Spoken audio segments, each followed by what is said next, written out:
Hello everyone, स्वागत है आप सभी का इस वीडियो में। तो इस वीडियो में अभी हम लोग पढ़ने वाले हैं analysis of total iron in iron ore. तो आयरन ओर के अंदर कितना परसेंट आयरन है उसका हम कैसे पता लगाते हैं, कैसे एनालिसिस करते हैं, वो इस वीडियो में आपको बहुत अच्छे से जानकारी मिलेगी। ठीक है, तो ये मेटलर्जिकल एनालिसिस के अंदर मैं ये वीडियो बना रहा हूँ। ऑलरेडी मैंने वॉल्यूमेट्रिक एनालिसिस और ग्राविमेट्रिक एनालिसिस के ऊपर वीडियो बना के रखा है। ठीक है, तो आप वो वीडियो देख सकते हो। इस डिस्क्रिप्शन में आपको मेटलर्जिकल एनालिसिस प्लेलिस्ट का लिंक मिल जाएगा, वहाँ से आप प्रीवियस वीडियो देख सकते हो। और मेटलर्जी को और भी दूसरे सब्जेक्ट अगर आपको वीडियो पढ़ने हैं तो आपको प्लेलिस्ट में और भी बहुत सारे सब्जेक्ट के वीडियो मिल जाएंगे। ठीक है, तो चलिए अब हम पढ़ते हैं एनालिसिस ऑफ आयरन ओर के बारे में। तो जो आयरन ओर होता है वो सबसे इम्पॉर्टेंट रॉ मटेरियल, सबसे मेन रॉ मटेरियल आपका स्टील प्लांट के लिए। ठीक है, आपका प्रोडक्शन ऑफ पिग आयरन के लिए आपको चाहिए। तो उसका एनालिसिस बहुत ज़रूरी है कि आयरन ओर के अंदर किस परसेंटेज में आयरन है, और बाकी सिलिका हो गया, लाइम हो गया, या फिर एमिनो हो गया। ठीक है, फास्फोरस सल्फर कितना अमाउंट में, वो हमको जानना ज़रूरी है। क्योंकि हम उस हिसाब से हम फ्लक्सिंग मटेरियल डालते हैं, क्योंकि जितना गैंग होगा उस हिसाब से हम फ्लक्सिंग मटेरियल डालते हैं ताकि प्रॉपर स्लैग बने। उस हिसाब से बाकी जो पैरामीटर्स है वो सेट किए जाते हैं, टेम्परेचर, प्रेशर वगैरह काफ़ी सारी चीज़ें डिपेंड करती है ना आयरन ओर के कंपोजिशन पे। ठीक है, तो वो कंपोजिशन हम कैसे पता लगाते हैं बाय एनालिसिस। ठीक है, तो क्या क्या एनालिसिस करते हैं आयरन ओर का। एक तो मॉइस्चर डिटर्मिनेशन करते हैं, कितने परसेंट में मॉइस्चर है। इसके अलावा टोटल आयरन निकालते हैं, फेरस आयरन कितना निकालते हैं, सिलिका का amount, alumina, lime, magnesia, sulphur. ठीक है, इसके अलावा फास्फोरस पेंटॉक्साइड कितने अमाउंट में, ये सारा एनालिसिस किया जाता है आयरन ओर का। ठीक है, तो इस वीडियो में अभी हम लोग मॉइस्चर और टोटल आयरन के बारे में देखेंगे। ठीक है, और मैं कोशिश करूँगा कि ज़्यादा से ज़्यादा इन सब को कवर करूँ। ठीक है, तो सबसे पहले देख लेते हैं हम मॉइस्चर कैसे डिटरमाइन करते हैं आयरन ओर में। तो मॉइस्चर डिटर्मिनेशन सबसे सिंपलेस्ट होता है, बहुत ही आसान होता है। हम इसके लिए क्या करते हैं, 5 से 10 ग्राम अपना आयरन ओर का जो सैंपल है वो हम लेते हैं। ठीक है, अब देखो सैम्पलिंग कैसे करना है उसके लिए भी ऑलरेडी मैंने वीडियो बना रखा है कि हमको सैंपल प्रिपरेशन कैसे करना है। ठीक है, तो हम क्या करेंगे, 5 से 10 ग्राम सैंपल लेंगे। ठीक है, और उसको क्या करेंगे, 7.5 सेंटीमीटर का वॉच ग्लास होगा, ऐसा वॉच ग्लास होता है।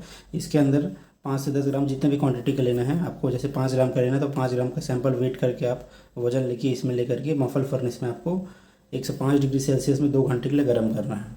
ठीक है, उसके बाद फिर से बाहर निकाल करके फिर से आपको वेट चेक कर लेना है। ठीक है, तो फॉर एग्जांपल जैसे शुरू में मैंने 5 ग्राम सैंपल लिया तो वो क्या हो गया, इनिशियल वेट हो गया। ठीक है, अब मान लीजिए 2 घंटे उसको हीट करने के बाद मुझे जो वेट मिला वो थोड़ा सा कम मिला, मान लीजिए 4.7 ग्राम मिला। तो आप यहाँ से परसेंटेज डिटरमाइन कर सकते हो, मॉइस्चर परसेंट कैसे डिटरमाइन करोगे, चेंज इन वेट कितना हुआ, चेंज इन वेट अपना ओरिजिनल वेट तो चेंज इन वेट यहाँ पे कितना हुआ, 0.3 ग्राम। ओरिजिनल वेट कितना था, 5 ग्राम था। ठीक है, तो ये क्या हो जाएगा, तो आप इसका परसेंटेज आप निकाल सकते हो। ठीक है, 30.5, तो यहाँ पे 6% आ गया। तो इस तरह से आप क्या निकाल सकते हो, मॉइस्चर कंटेंट निकाल सकते हो। ओके, फिर नेक्स्ट आपको क्या करना है, डिटर्मिनेशन ऑफ टोटल आयरन। अब देखो ज़्यादातर जो एनालिसिस होता है ना किसी भी ओर का, तो हम पहले उसका मॉइस्चर क्या कर लेते हैं, अलग कर लेते हैं। तो हम हर केस में, चाहे वो आप सिलिका डिटरमाइन करो या आयरन कंटेंट डिटरमाइन करो, आपको पहले मॉइस्चर हटाना पड़ेगा। तो उसके लिए मॉइस्चर टेस्टिंग करना पड़ेगा। ठीक है, तो मॉइस्चर टेस्टिंग पहले कर लेते हैं, फिर उसी सैंपल का जिसका हमने मॉइस्चर कंटेंट टेस्ट कर लिया है उसी में से सैंपल को निकाल करके हम टोटल आयरन डिटर्मिनेशन के लिए उसी सैंपल को भेज देते हैं। ठीक है, तो टोटल आयरन डिटरमाइन करने का 2 मेथड होता है। एक होता है पोटेशियम पर मैग्नेट मेथड, जिसको इस वीडियो में हम पढ़ेंगे, और दूसरा होता है पोटेशियम डाइक्रोमेट मेथड। तो वो वाला मैं उसको इसके बाद वाले वीडियो में बताऊंगा, नेक्स्ट वीडियो में, पोटेशियम डाइक्रोमेट मेथड को। तो इसमें अभी हम पढ़ेंगे पोटेशियम पर मैग्नेट मेथड। अब इसका पहले मैं ओवरव्यू दे देता हूँ कैसे हम डिटरमाइन करते हैं, फिर हम उसको डिटेल से जानेंगे। तो इसमें हम करते क्या है ना, हमारा जो ओर होता है, अगर ऑक्साइड ओर है तो उसको हम HCl के अंदर डिज़ोल्व करते हैं। ठीक है, और अगर अपना सल्फाइड ओर है तो उसको हम HCl और नाइट्रिक एसिड दोनों को मिक्सर जो होता है HCl और नाइट्रिक एसिड के अंदर, दोनों को मिक्स करके उसके अंदर डिज़ोल्व करते हैं सल्फाइड ओर को। ठीक है, तो ज़्यादातर तो ऑक्साइड ओर ही होता है हेमेटाइट, उसको हम HCl मतलब हाइड्रोक्लोरिक एसिड के अंदर एक नॉन क्वांटिटी में आयरन ओर को HCl के अंदर डिज़ोल्व कर देते हैं। तो इससे ये क्या बन जाता है, फिर क्लोराइड बन जाता है अपना Fe2O3 जो होता है ना हेमेटाइट। HCl से हम जब इसका रिएक्शन कराते हैं तो क्या बन जाता है, FeCl3 बन जाता है प्लस H2O। ठीक है। तो ये आपका क्या बन जाता है, फेरिक क्लोराइड। अब ये जो फेरिक क्लोराइड बन गया मतलब ये डिज़ोल्व हो गया अपना आयरन पूरा, और पूरा डिज़ोल्व हो जाएगा, अंदर फेरिक क्लोराइड बन जाएगा। अब इस फेरिक क्लोराइड को फिर से हम रिड्यूस कराते हैं, ठीक है, किसके थ्रू, जिंक ऐड करते हैं। जिंक ऐड करते हैं तो ये क्या करता है, फेरिक क्लोराइड को ना फेरस क्लोराइड में कन्वर्ट कर देता है, ठीक है, प्लस जी क्लोराइड। यहाँ पे देखो, यहाँ पे एक चीज़ देखो, आप शुरू से देखो, पहले Fe2O3 था, फिर वो किस में कन्वर्ट हुआ, हमने HCl में डाला तो FeCl3 में बना। तो ये जो Fe जो है ना, Fe2O3 के अंदर जो Fe रहता है ना, उसमें ऑक्सीडेशन स्टेट 2 होता है, मतलब ये 2+ रहता है, Fe2+, इसको फेरस आयन बोलते हैं, ठीक है। तो जब ये HCl में डिजॉल्व होता है तो ये क्या बन जाता है, Fe3+, इसको बोलते हैं फेरिक आयन। तो फेरस आयन से फेरिक आयन में कन्वर्ट हो जाता है।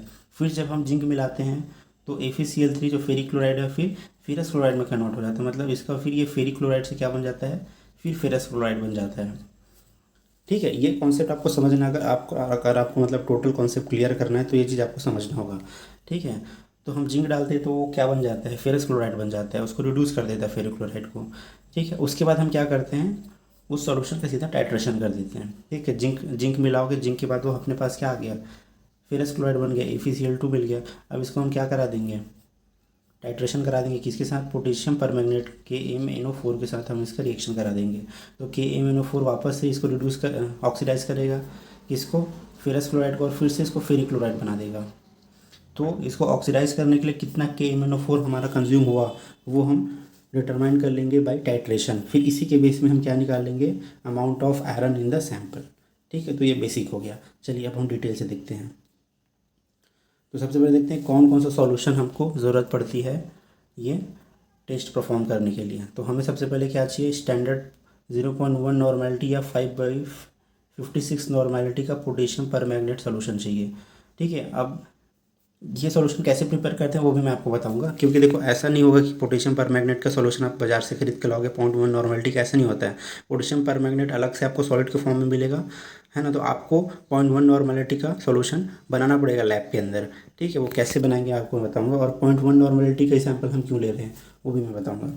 नेक्स्ट हमको क्या चाहिए रहता है, इंडिकेटर चाहिए रहते हैं, क्योंकि जब हम टाइट्रेशन करेंगे, वॉल्यूमेट्रिक एनालिसिस करेंगे तो कलर चेंज होना ज़रूरी है ना, वही बताता है कि आपका रिएक्शन कंप्लीट हो गया।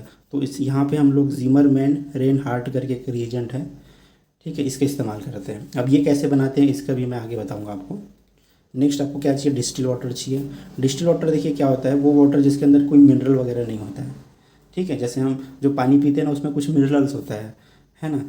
तो उसी पानी से डिस्टिल वाटर भी बनाया जाता है, पूरा मिनरल को अलग किया जाता है। तो जिसमें बिल्कुल मिनरल वगैरह कुछ नहीं है उसको हम डिस्टिल वाटर बोलते हैं।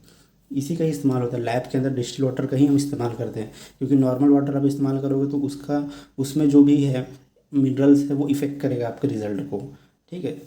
नेक्स्ट आपको क्या चाहिए, हाइड्रोक्लोरिक एसिड और H2SO4 चाहिए, ठीक है, सल्फ्यूरिक एसिड, जिंक चाहिए, ठीक है, जिंक सॉलिड फॉर्म में चाहिए।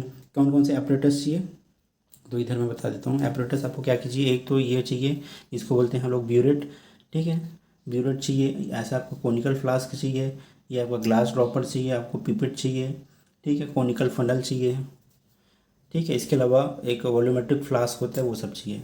तो ये सारे एपरेटस की आपको ज़रूरत पड़ने वाली है, ठीक है। चलिए अब प्रोसीजर को बहुत ही डिटेल से जान लेते हैं। तो सबसे पहले आपको क्या करना पड़ेगा, 0.5 ग्राम का सैंपल आपको पहले मेज़र करना पड़ेगा। ऐसे बैलेंस होगा आपके पास, बैलेंस भी एक्यूरेटली बहुत अच्छा बैलेंस होना चाहिए जो वज़न नापता हो, क्योंकि आपको 0.5 ग्राम नापना है, ठीक है। तो बहुत अच्छा वेगिंग मशीन आपको रखना पड़ेगा। तो सबसे पहले क्या करेंगे, 0.5 ग्राम का आप सैंपल लोगे आयरन ओर का, उसको कोनिकल फ्लास्क में लोगे और उसके बाद उसमें 10 ml कॉन्सेंट्रेटेड HCl आपको मिला देना है। कोनिकल फ्लास्क ना हो तो बीकर में भी ले सकते हैं, नॉर्मल बीकर में। तो क्या किया, 0.5 ग्राम सैंपल लेके उसमें क्या मिला दिए, HCl मिला दिए, हाइड्रोक्लोरिक एसिड, ठीक है। तो ये क्या करेगा, हाइड्रोक्लोरिक एसिड पूरा आयरन ओर को अपने अंदर डिजोल्व कर लेगा। तो डिजोल्व करेगा तो कौन सा रिएक्शन होगा, देखो ये अपना आयरन ओर है Fe2O3 हेमेटाइट, इसको हम डिजोल्व करा रहे हैं HCl के अंदर। तो ये क्या बन जाएगा, ये आपको बन जाएगा फेरिक क्लोराइड, ठीक है, FeCl3 और H2O, ये फेरिक क्लोराइड बन गया, ठीक है। मतलब इसके अंदर डिज़ोल्व हो जाएगा। तो डिज़ोल्व तो ऐसे नॉर्मल टेम्परेचर में डिज़ोल्व होगा नहीं आयरन ओर, तो आपको उसको बॉईल करना पड़ेगा, ठीक है। तो शुरू में कैसे करोगे, धीरे धीरे उसको गर्म करोगे। गर्म करने के लिए हॉट प्लेट का इस्तेमाल करते हैं। ये देखो ये जो दिख रहा है ना वो हॉट प्लेट है, ठीक है। तो हॉट प्लेट में सबसे पहले आपको थोड़ा थोड़ा गर्म करना है, 10 से 15 मिनट तक कम टेम्परेचर में गर्म करना है। उसके बाद धीरे धीरे टेम्परेचर बढ़ाना है और आपको उसको बॉईल करना है। ठीक है, बॉईल एकदम ज़्यादा बॉईल भी नहीं करना है कि एकदम वायलेंट बॉइलिंग हो, सैंपल आपका लॉस, वैसा नहीं है। और उसको ढकना है इससे। ठीक है, ऊपर से आपको ये वॉच ग्लास से ढक के रखना है, उसको बॉईल करना है। ठीक है, तो बॉईल जब करोगे ना तो धीरे धीरे वो आयरन और आपका अच्छे से डिज़ोल्व होगा HCl में। ठीक है, और उसका कलर ऑरेंज या रेड कलर का अपीयर होगा। तो जब पूरा ऑरेंज और रेड कलर दिखने लगे और पूरा आयरन और डिज़ोल्व हो जाए ना, तब तक आपको बॉईल करना है। ठीक है, पूरा बॉईल होने के बाद आपको पूरा मतलब कलर चेंज हो गया, पूरा अंदर डिज़ोल्व हो गया, फिर आपको उसको ठंडा कर लेना है सॉल्यूशन को। और आपको क्या करना है, 40 ml वाटर डाल के इसको डाइल्यूट कर लेना है। मतलब कलर आ गया, पूरा डिज़ोल्व हो गया, फिर आप क्या करोगे, फिर 40 ml डिस्टिल वाटर इसमें डाल दोगे, इसको डाइल्यूट कर दोगे। नेक्स्ट स्टेप आपको क्या होगा, जो भी आपने प्रिपेयर किया ना उसके अंदर आप क्या करोगे, 6 ग्राम ग्रैनुलेटेड जिंक डालोगे। ये आपका जिंक ये ऐसे दिखता है ग्रैनुलेटेड जिंक। आपको 6 ग्राम एक्यूरेटली मेज़र करके आपको किस में डाल देना, सॉल्यूशन में। ठीक है, तो सॉल्यूशन जब आप डालोगे ना तो ये भी नॉर्मल टेम्परेचर में डिज़ोल्व नहीं होगा, फिर से आपको हीट करना पड़ेगा। ठीक है, फिर से आपको इसको बॉईल करना पड़ेगा। बॉईल करोगे तब जाके जिंक इसके अंदर डिज़ोल्व होगा और वो रिएक्शन करेगा। कौन सा रिएक्शन करेगा, ये फेरिक क्लोराइड जो बना है ना, जिंक इसके साथ रिएक्शन करिए, फिर इसको फेरस क्लोराइड बनाएगा। ठीक है, तो ये रिएक्शन होने के लिए टेम्परेचर चाहिए, तो आपको फिर जिंक डाल के बॉईल करना पड़ेगा। ठीक है, तो ये रिएक्शन होगा। तो जैसे आप जिंक डालोगे, बॉईल करोगे ना, धीरे धीरे इसका जो कलर है वो जाते जाएगा। और जब ये रिएक्शन कंप्लीट हो जाएगा, पूरा का पूरा जो फेरिक आयन है फेरस आयन में कन्वर्ट हो जाएगा ना, तो आपका सॉल्यूशन पूरा कलरलेस हो जाएगा। जो पहले रेड या ऑरेंज था ना, वैसे पूरा कलरलेस, मतलब वाटर जैसे, पानी के जैसा दिखने लगेगा। ठीक है, तब तक आपको उसको बॉईल करना है, ये सब का ध्यान रखना है। ठीक है, अब जैसे कलरलेस हो गया, नेक्स्ट अब आपको क्या करना है, फिर से आपको इसको डाइल्यूट करना है 200 ml वाटर डाल के। ठीक है, कलरलेस हो गया, फिर आप क्या करोगे, इसमें 200 ml वाटर डाल दोगे, पानी में डिस्टिल वाटर डाल दोगे और 5 ml H2SO4 मिला दोगे उसमें। ठीक है, फिर इसके बाद धीरे धीरे आपको रूम नॉर्मल टेम्परेचर में कुछ समय के लिए छोड़ देना है। छोड़ोगे तो पूरा जिंक क्या हो जाएगा, सॉल्यूशन के अंदर डिजोल्व हो जाएगा। ठीक है, अब यहाँ पे हम H2SO4 क्यों डाल रहे हैं, क्योंकि H2SO4 क्या करता है ना, HCl को कंट्रोल करता है। HCl कंट्रोल करता है, मतलब अगर एक्सेस अमाउंट में अगर HCl बच गया आपका किसमें, सॉल्यूशन में, तो क्या करते हैं, जब हम पोटेशियम पर मैग्नेट मिलाते हैं टाइट्रेशन के समय में, तो वहाँ पे रिजल्ट को अफेक्ट करता है वो HCl। तो उसको कंट्रोल करने के लिए कुछ अमाउंट में हम H2SO4 डालते हैं। ठीक है, तो कुछ समय के लिए आपको छोड़ के रखना है। कुछ समय के लिए छोड़ोगे तो वो पूरा का पूरा जिंक क्या हो जाएगा, पूरा डिजोल्व हो जाएगा, सॉल्यूशन पूरा कलरलेस हो जाएगा, है ना। नेक्स्ट अब आपको क्या करना है, फ़िल्टर कर लेना है सॉल्यूशन को। कुछ अगर रेसिड्यू वगैरह बच गया है तो उसको आपको फ़िल्टर करना पड़ेगा। फ़िल्टर के लिए ग्लास फूल या एस्बेस्टस का इस्तेमाल करते हैं।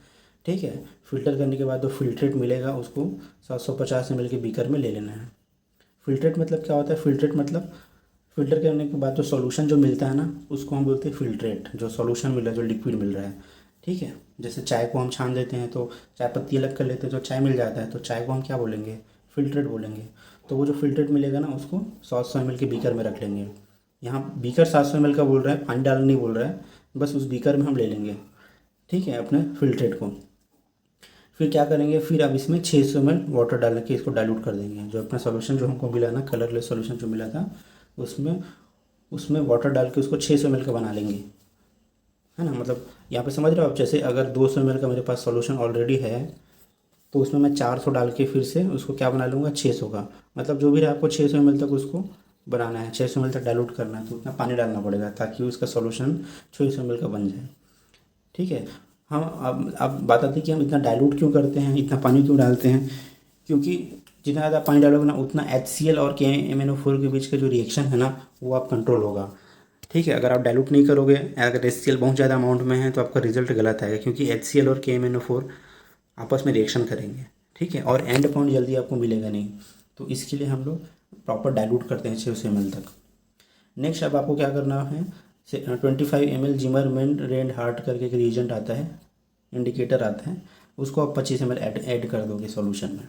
ठीक है, ये ऐड करना ज़रूरी है क्योंकि जैसे मैंने प्रीवियस वीडियो में बताया था वॉल्यूमेट्रिक एनालिसिस में, क्योंकि हम क्या यूज़ करते हैं, एक इंडिकेटर यूज़ करते हैं जो इंडिकेट करता है कि रिएक्शन कंप्लीट हो चुका है।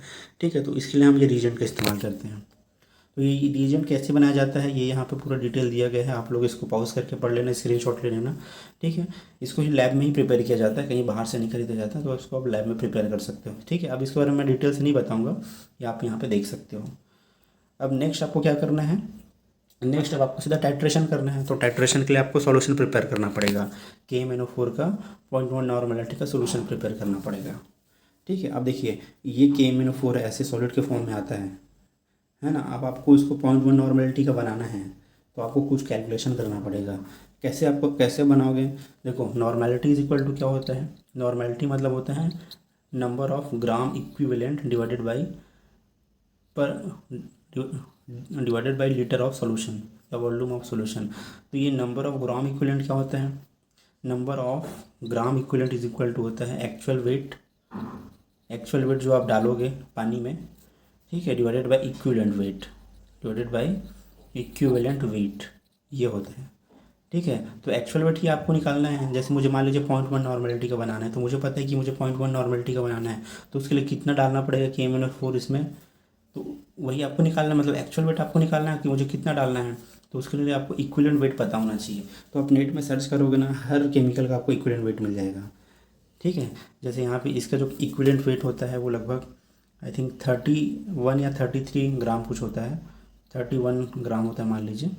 तो एक्चुअल वेट कितना हो जाएगा? Actual weight is equal to 31 into 0.1, तो ये हो जाएगा 3.1 ग्राम। मतलब अगर आप 3.1 ग्राम KMnO4 एक लीटर पानी में डालते हो, तो आपको 0.1 नॉर्मेलिटी का एक सॉल्यूशन प्राप्त हो जाएगा। ठीक है, तो कितने नॉर्मेलिटी का बनाना है, तो फॉर्मूला यूज़ कर लो, actual weight upon equivalent weight. Equivalent weight आप नेट में सर्च करोगे तो मिल जाएगा इक्विवेलेंट वेट हर एक सॉल्यूशन का। ठीक है, इक्विवेलेंट वेट इंटू कितने नॉर्मेलिटी का चाहिए, आप इंटू कर दो दोनों को। जैसे ये इक्विवेलेंट वेट है, ये नॉर्मेलिटी है, जितना मुझे चाहिए दोनों को इंटू कर दो, एक्चुअल वेट पता चल जाएगा। फिर उतने ही ग्राम लेकर के 1 लीटर पानी में डाल दो, आपको वो नॉर्मेलिटी का सैंपल, आपको वो नॉर्मेलिटी का सोल्यूशन प्राप्त हो जाएगा। ठीक है, तो हम यहाँ पे 0.1 नॉर्मेलिटी का सोल्यूशन प्रिपेयर कर लेते हैं। नेक्स्ट, अब उसी जो सॉल्यूशन है आपका पोटेशियम परमैंगनेट सॉल्यूशन है, उसको हम किस में ले लेंगे? ब्यूरेट में ले लेंगे। ठीक है, इसमें हम ब्यूरेट में ले लेंगे, और कोनिकल और जो हमने अभी जो जो प्रिपेयर किया था उसको हम नीचे लेंगे। ठीक है, अब ब्यूरेट में डाल लेंगे, फिर धीरे धीरे क्या करेंगे, ब्यूरेट से जो KMnO4 है उसको धीरे धीरे किस में डालेंगे? हमने जो अभी सैंपल प्रिपेयर किया ना, ठीक है, उसमें धीरे धीरे डालते जाएंगे KMnO4 को। ड्रॉप बाय ड्रॉप आपको डालना है, उसमें प्रॉपर हिलाते जाना है। इसको है ना, कोनिकल फ्लास्क लेना है या फिर बीकर लेना है, उसको प्रॉपर ऐसे हिलाते जाना है और धीरे धीरे KMnO4 आपको डालते जाना है। ठीक है, तो कब तक डालते ना? जब तक कि पिंक कलर आपका अपीयर ना हो जाए। ठीक है, अब देखिए आप शुरू में डालोगे ये इसको KMnO4 को, तो धीरे से जब जाएगा ना तो इसका कलर कैसे दिखेगा? जैसे KMnO4 का कलर है वैसी कलर आपको मिलेगा, लेकिन कुछ समय बाद वो कलर गायब हो जाएगा। मतलब KMnO4 किसके साथ रिएक्शन कर रहा है? आपका फेरिक क्लोराइड के साथ रिएक्शन कर रहा है। ठीक है, मतलब फेरस क्लोराइड के साथ रिएक्शन कर रहा है, मतलब कलर तुरंत गायब होते रहेगा जब तक रिएक्शन कर रहा है। और जब रिएक्शन कंप्लीट हो जाएगा तो पिंक कलर जो क्या हो जाएगा, डेवलप हो जाएगा। पिंक कलर जो है वो सॉल्यूशन का कलर पूरा चेंज हो जाएगा, ऐसा पिंक कलर हो जाएगा। तो जैसे पिंक कलर आपको मिलेगा, थोड़ा सा पिंक कलर मिलेगा, वैसे आपको और KMnO4 ऐड करना बंद कर देना है।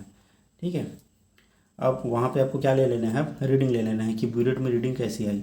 अच्छा, ब्यूरेट में रीडिंग कैसे लेना होता है? देखो, ब्यूरेट कैसे रहता है, इस तरह का रहता है। इसमें रीडिंग होता है, जैसे ऊपर जीरो होता है, जीरो से लेकर नीचे तक ऐसे स्केल बना होता है, नीचे 100 ml तक का। तो जैसे जैसे आप इसको डालोगे KMnO4 को, तो ये धीरे धीरे कंज्यूम होगा, ये इस नीचे आएगा। तो मान लीजिए यहाँ तक आया 20 ml तक, मतलब आपका 20 ml KMnO4 कंज्यूम हुआ है। तो स्केल लगा होता है, वहाँ पे आपको रीडिंग ले लेना है कि कितना KMnO4 आपका कंज्यूम हुआ है रिएक्शन में, क्योंकि उसी के बेसिस में हम अपना आयरन का परसेंटेज कैलकुलेट करने वाले हैं। ठीक है, तो मेन रीडिंग वही होता है, ब्यूरेट की रीडिंग है ना, उसी के बेस पे हमको करना। अब देखो, अब हम क्या करेंगे, कैलकुलेशन करेंगे। कैलकुलेशन करने के लिए थोड़ा सा आपको रिएक्शन जानना ज़रूरी है कि एक्चुअली में क्या रिएक्शन हो रहा है। ठीक है, तो रिएक्शन यहाँ पे कैसा हो रहा है, आपका जो FeCl2 है, जो फेरस क्लोराइड है, वो किससे रिएक्शन कर रहा है? आपका KMnO4 से रिएक्शन कर रहा है। ठीक है, अब यहाँ पे ध्यान दो कि 2 मोल KMnO4 यहाँ पे 10 मोल आयरन के साथ रिएक्शन कर रहा है। अगर आप रिएक्शन में देखोगे तो इसका 2 मोल KMnO4 लग रहा है, क्योंकि सामने 2 है, और 10 मोल आयरन के साथ वो रिएक्शन कर रहा है। ठीक है, अब देखिए जो आपका KMnO4 है उसका मोलिकुलर वेट कितना है? 158 ग्राम पर मोल है, और आयरन का मोलिकुलर वेट कितना है? 56.85 ग्राम मोल है। ठीक है, तो KMnO4 का 2 मोल रिएक्शन कर रहा है और आयरन का 10 मोल। ठीक है, मतलब KMnO4 का 316 ग्राम, क्योंकि 158 गुनी 2 करोगे, 2 मोल काम आ रहा है तो कितना हो जाएगा 316 ग्राम। और आयरन का 10 मोल बोल रहा है तो मतलब इसको 10 से गुना कर दो 56.85, तो 568 ग्राम आयरन। इसका मतलब ये हुआ कि 316 gram KMnO4 is equivalent to 568 gram of iron. तो 316 ग्राम KMnO4 568 ग्राम आयरन से रिएक्शन करता है। ठीक है, ये सीधी सी बात है, इसी के बेस में आपको अब निकालना है। अब आप क्या करो, अब इसको पता लगाने के लिए आप क्या करोगे, तो हम क्या करेंगे, एक सॉल्यूशन प्रिपेयर करते हैं। ठीक है, सॉल्यूशन कैसे प्रिपेयर करेंगे कि 3.16 ग्राम हम क्या ले लेंगे, KMnO4 ले लेते हैं सॉल्यूशन में, और इसको हम 1 लीटर पानी में डाल देते हैं। तो 1 लीटर पानी में कितना है, कितना ग्राम KMnO4 है, 3.16 ग्राम। ठीक है, अगर इसका आप नॉर्मेलिटी निकालोगे ना तो 0.1 नॉर्मेलिटी आएगा। मतलब हम लोग यहाँ पे आपको समझ में आ रहा है 0.1 नॉर्मेलिटी क्यों ले रहे हैं, क्योंकि 0.1 नॉर्मेलिटी में 3.16 ग्राम आपका क्या है, KMnO4 है। अब 3.16 ग्राम कितने के इक्विवेलेंट है, वो 5.68 ग्राम आयरन के इक्विवेलेंट हुआ। जैसे अभी मैंने बताया था ना कि 316 ग्राम KMnO4 568 ग्राम आयरन के इक्विवेलेंट हुआ, मतलब 3.16 ग्राम 5.68 ग्राम आयरन के इक्विवेलेंट हुआ। तो 1 लीटर सॉल्यूशन में कितना ग्राम KMnO4 है, 3.16। ठीक है, तो अगर पूरा 1 लीटर मान लो कंज्यूम हो गया, मतलब ऐसे हाइपोथेटिकल में मैं बोल रहा हूँ कि पूरा 1 लीटर मेरा KMnO4 मान लीजिए लग गया टाइट्रेशन में, तो कितने ग्राम आयरन को इंडिकेट कर रहा है, 5.68 ग्राम आयरन को इंडिकेट कर रहा है। ठीक है, 1 लीटर KMnO4। ठीक है, अब लेते यहाँ पे तो लीटर में तो कंज्यूम होता नहीं है, क्योंकि ब्यूरेट ही 100 ml का होता है, तो आपको ml में कन्वर्ट करना पड़ेगा। तो 1 ml KMnO4 कितने को इंडिकेट करेगा, कितने को करेगा, 1 ml, तो 1 लीटर में 1000 ml होता है, तो 5.68 डिवाइडेड बाई 1000 मतलब 1 ml KMnO4 आपका 0.00568 ग्राम को इंडिकेट करेगा। मतलब अगर आपका 1 मोल KMnO4 कंज्यूम हो रहा है, उसका मतलब कितना ग्राम आयरन है उसमें, 0.00568 है। ठीक है, अब फॉर एग्जांपल के लिए मान लीजिए मुझे कितना लगा, 50 ml KMnO4 कंज्यूम हो गया, मतलब जो रीडिंग आई ब्यूरेट में कितनी आई, 50 ml रीडिंग आई। तो आप क्या करोगे, 50 इंटू क्या कर दोगे, 0.00568 कर दोगे, तो यहाँ पे आपको आयरन का परसेंटेज मिल जाएगा। ठीक है, तो अगर आप इसको कैलकुलेट करोगे ना तो आपका 0.248 ऐसा कुछ आएगा, 0.248 ग्राम। ठीक है, मतलब अगर ब्यूरेट में रीडिंग 50 आ रही तो 50 को इंटू कर दो 0.00568 से, 40 आ रही तो 40 को इंटू कर दो, 30 आ रही तो 30 को इंटू कर दो, आपको आयरन का अमाउंट मिल जाएगा। जैसे यहाँ पर मान लीजिए 50 रीडिंग आई तो 0.248 ग्राम क्या है, आयरन है सैंपल में आपका। तो देखिए इनिशियल वेट आपने कितना लिया था, सैंपल का वेट कितना लिया था आपने, वेट हमने कितना लिया था, 0.5 ग्राम लिया था।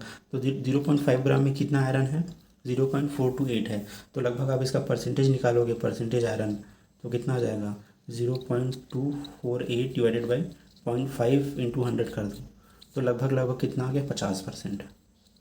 ठीक है, तो इस तरह से हम क्या निकाल लेते हैं, आयरन का परसेंटेज। ठीक है, जितना KMnO4 आपका यूज़ हुआ है, जितना ml उतने को आप इंटू कर दो 0.0058 से, आपका आयरन का कितने अमाउंट में आयरन है सैंपल में आपको निकल जाएगा।